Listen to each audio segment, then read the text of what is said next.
I don't know if you've noticed, but in this part of the Sunshine Coast and surrounds, there's a real hunger for connection with the divine. I've been here for 6 to 9 months, and I haven't met one atheist yet. There seems to be a real interest, and more than that, a real pursuit to have this connection with the divine. And my question is, have we made that connection? Have you made that connection? Because there's literally hundreds, probably thousands of different spiritual pathways on offer for us, isn't there? And it was the same with John, who was one of Jesus' closest friends, who was an eyewitness to his life and his death and his resurrection. For this John, who wrote this letter that I'm about to read from, in his day, Greek philosophy under Plato called the divine the supreme mind. The Stoics said that everything was infused with a world soul they called reason or logos. Eternal life was to become one with the mind that filled the universe. Other groups called this the divine within oneself. And the idea was that we needed to unleash that spark, the divine spark that was within every single person.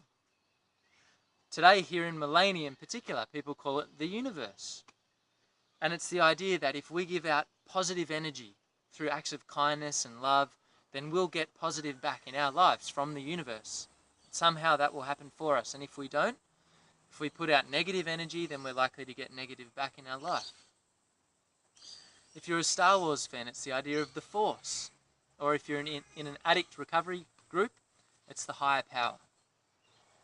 So the real question is the supreme being an impersonal force or a personal being? Is the power behind the universe remote and largely unknowable, or really knowable and intimately close?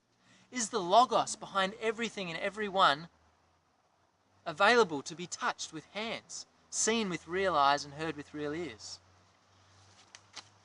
Well, listen to John.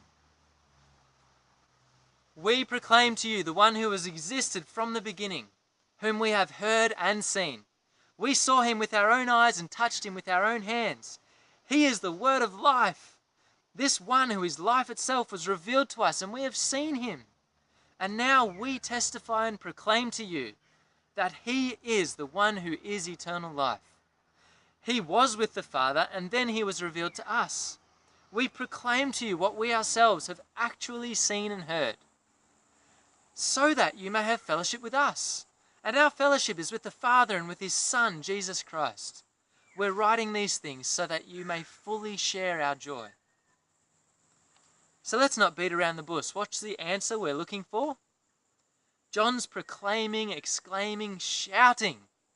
The divine mind is not an impersonal force, but rather a personal being. The logos of life isn't detached and unhuman.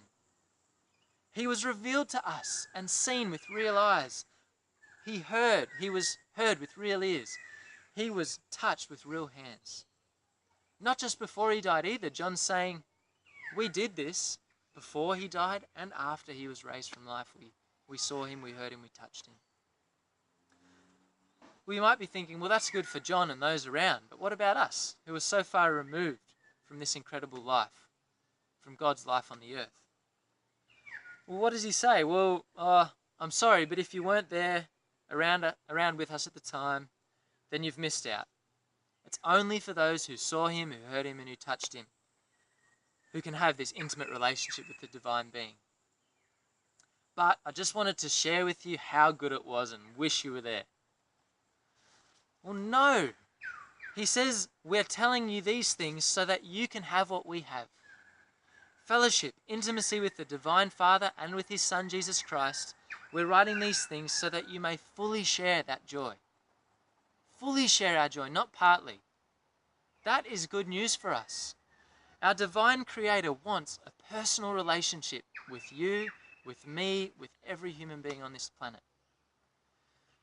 So much so that our divine Creator has spoken to us in the past in various ways through prophets, acting in history in certain ways.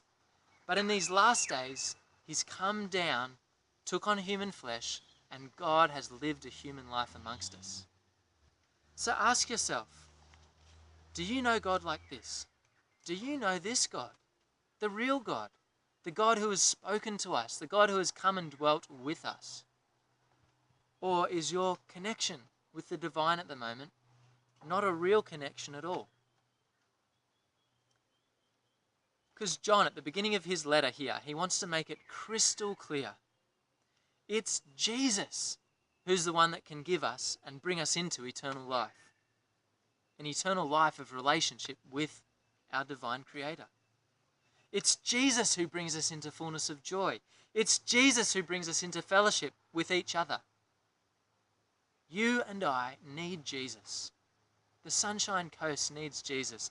Our world needs Jesus. He is the answer for the spiritual hunger that's all around us, for a personal relationship, for that personal connection with the one who made us.